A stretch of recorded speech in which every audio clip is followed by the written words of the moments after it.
শেষ মুহূর্তে বিয়ের মণ্ডপে চৈতিকে উচিত শিক্ষা দিয়ে ঝিলের সিঁথিতে সিঁদুর পরালো সাক্ষ্য। হ্যাঁ বন্ধুরা, আমরা এমনটাই দেখতে পাবো ভোলে বাবা পার করেগা ধারাবাহিকের আগামী পর্বগুলোতে। বাড়ির সবাই চৈতি ও সাক্ষ্যর বিয়ের তোড়জোড় শুরু করে দেয়। এমনকি চৈতির মা ও বাবা সাক্ষ্যর বাড়িতে এসে সাক্ষ্যকে আশীর্বাদ করে।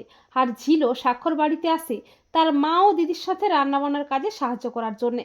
ঝিলের খুব কষ্ট হয় আর সাক্ষ্যর বুকটাও কষ্টে ফেটে যায়। সাক্ষ্য মনে মনে ভাবতে থাকে, ঝিল তোমার কি একটুও কষ্ট হচ্ছে না? আমার বুকটা যে কষ্টে ফেটে যাচ্ছে। এরপর আসে সাক্ষ্য ও চৈতির বিয়ের শুভ লগ্ন। সাক্ষ্য ও চৈতি বরকনে বেছে বিয়ের মণ্ডপে আসে। আর সাক্ষ্যর বারবার মনে পড়ে ঝিলের কথা।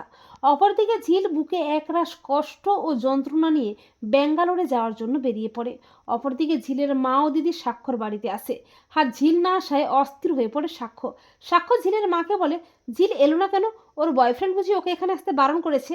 তখন ঝিলের মা কাঁদতে কাঁদতে বলে, ওসব কিচ্ছু নেই ওর, ও মনের দুঃখে কোনো একটা কাজ নিয়ে ব্যাঙ্গালোরে চলে যাচ্ছে। এ কথা শুনে বিয়ের পিঁড়ি ছেড়ে সাক্ষ্য উন্মাদের মতো ছুটে যায় ঝিলকে ফিরিয়ে আনতে। অপরদিকে ঝিল যখন বুকে একরাশ কষ্ট, অভিমান ও যন্ত্রণা নিয়ে ট্রেনে উঠতে যাবে করে, তখন সাক্ষ্য এসে ঝিলকে ভালোবাসার কথা জানিয়ে অভিমানী ঝিলের অভিমান ভাঙিয়ে ঝিলকে ফিরিয়ে নিয়ে যায়।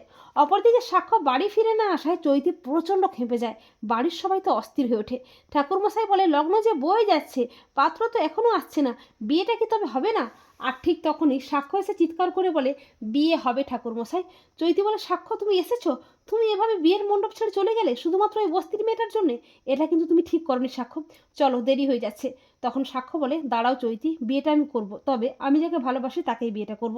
চৈতি বলে, হ্যাঁ হ্যাঁ সেটাই তো বলছি, চলো আমাকে সিঁদুরটা পরিয়ে দাও সাক্ষ্য।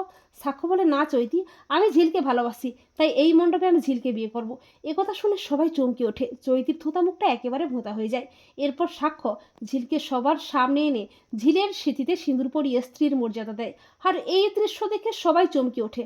আর চৈতি রাগে হিংসায় জ্বলে পুড়ে খাক হয়ে যায়। চৈতি বলে, আমি তোমাদের কোনো দিনও এক হতে দেব না ঝিল।